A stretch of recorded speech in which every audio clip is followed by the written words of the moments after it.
ভঁৰালৰ ধানবোৰ ভঁৰালতেই শেষ হৈ গ'ল।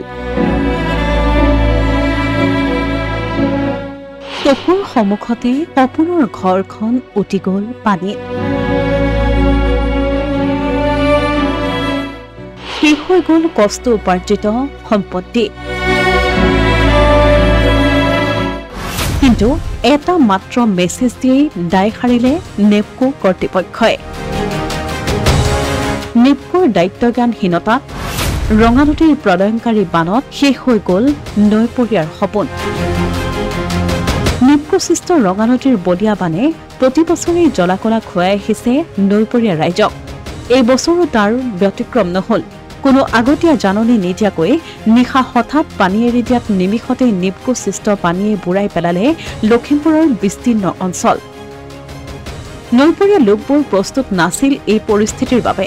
নিশা সকলো শুই থকাৰ সময়তেই নেপকোৱে যে এটা মাত্ৰ মেছেজ দি খন্তেকতেই যে পানী এৰিব এই কথা ভবা নাছিল কোনেও। আৰু সেই অভিশপ্ত নিশাতেই উটি গ'ল ৰঙানদী পৰিয়াল লোকৰ সপোনবোৰো। কোনোবাই যদি হেৰুৱালে বহু কষ্ট কৰি নিৰ্মাণ কৰা ঘৰখন, আন কাৰোবাৰ আকৌ পানীত উটি গ'ল কষ্ট কৰি অৰ্জা সম্পত্তি, আৰু কাৰোবাৰ উটি গ'ল কষ্ট কৰি অৰ্জা ডিগ্ৰীবোৰ। কিন্তু এয়া যেন নতুন নাছিল নৈপৰীয়া মানুহবোৰৰ বাবে, কাৰণ প্ৰতি বছৰে নেপকোৰ এনে কাৰ্যত এতিয়া অভ্যস্ত এইসকল লোক। কি তৰুণ গগৈ চৰকাৰ, কি হিমন্ত বিশ্ব শৰ্মাৰ চৰকাৰ, কোনো এখন চৰকাৰৰ দিনতেই শেষ নহ'ল এইসকল লোকৰ দুৰ্দশা।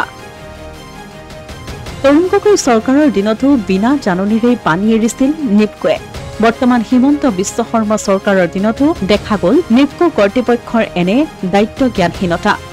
সোমবাৰে লখিমপুৰত উপস্থিত হোৱা মুখ্যমন্ত্ৰী হিমন্ত বিশ্ব শৰ্মাই নেপকো কৰ্তৃপক্ষৰ সৈতে এক আলোচনাত মিলিত হয়। নেপকোৰ কাণ্ডজ্ঞানহীনতাৰ বাবে কৰ্তৃপক্ষক জবাবদিহি কৰে মুখ্যমন্ত্ৰীগৰাকীয়ে। ধাৰাসাৰ বৰষুণৰ আগজাননী পায়ো কিয় পূৰ্বে সতৰ্ক বাৰ্তা প্ৰেৰণ নকৰিলে নেপকোৱে? বৰষুণ ওপৰত পৰিব, আপোনালোকে কথাটো গম পাই যে অমুকটা বজাৰ পৰা বৰষুণ দিয়াৰ সম্ভাৱনা আছে।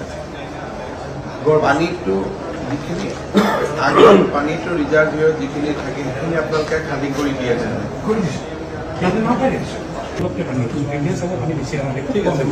এৰাটো বুজিলো। ছটা বজাত পানী প্ৰথম খুন্দাটো মাৰিছে, এই সময়ত একেলগতে ছটা বজাত ছাডেনলি বহুত জোৰে পিক মাৰিছে, 1672লৈকে উঠিছে পানী।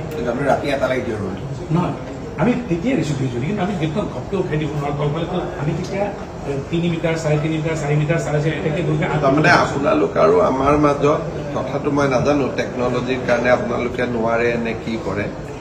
আমাৰ আৰু আপোনালোকৰ মাজত কথাটো ক'ত নিমিলে যে পানীটো আহিলে ওপৰৰ পৰা আপোনালোকে প্ৰথম গম পালে যে পানীটো আহিব, আৰু পানীটো অহাৰ মিনিমাম আপোনালোকে 4-5 ঘণ্টা আগত গম পায়।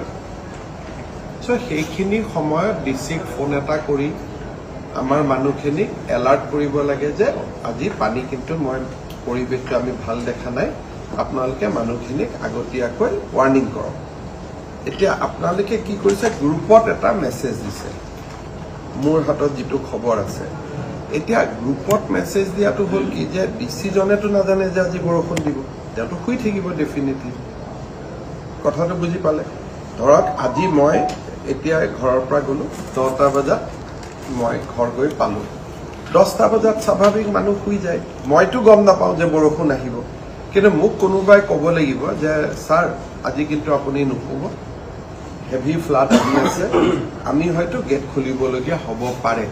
তেতিয়াহ'লে ডিচিজনে কি কৰিব, তেওঁ লগে লগে মানুহখিনিক এলাৰ্ট কৰিব। এতিয়া আপোনালোকৰ হৈছে কি, ইউ প্ৰিপেয়াৰ ৰেকৰ্ডছ।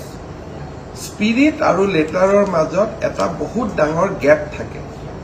যদি আপোনাৰ আৰু ডিচিৰ, আপুনি মোক আকৌ এবাৰ কওক, কেইটাত আপুনি প্ৰথম গম পাইছিলে যে আজি পানীটো আহিব? আমি 29 তাৰিখে 7:30 মানত আমি 7:30 ডিচি আৰু আপোনাৰ এটা টেলিফোনিক কনভাৰ্চেশ্যন হ'ব লাগিছিলে, কথাত কৈছিল নেকি? এতিয়া কথাটো হ'ল যে আপোনালোকৰ ৰঙানদীৰ পাৱাৰ প্লেণ্টত এজন ছিনিয়ৰ মানুহ ষ্টেচন আছে, যোনে নহওক, মেনেজাৰ হওক, এছিষ্টেণ্ট মেনেজাৰ হওক, MD হওক, DM। তো 7:30 বজাত, কাৰণ এইবিলাক সদায় নহয়, বছৰত কোনোবা এটা দিনত কেতিয়াবা এনেকুৱা এটা পৰিৱেশৰ কনফ্ৰণ্টেশ্যন হয়। ডিচিক আপোনালোকে এটা 7:30 ফোন কৰিব লাগিছিল যে ডিচি ডাঙৰীয়া আজি কিন্তু আমাৰ অলপ ভয় লাগি আছে, পৰিৱেশটো আজি অলপ খেলি মেলি হ'ব পাৰে। এইটো বস্তু এটা পিছত টেকনিকেলি পৰীক্ষা কৰিব লাগিব যে পানীটো গ্ৰেজুৱেলি ওপৰত উঠি গ'ল, তেতিয়া আপোনালোকে খুলি দিলে।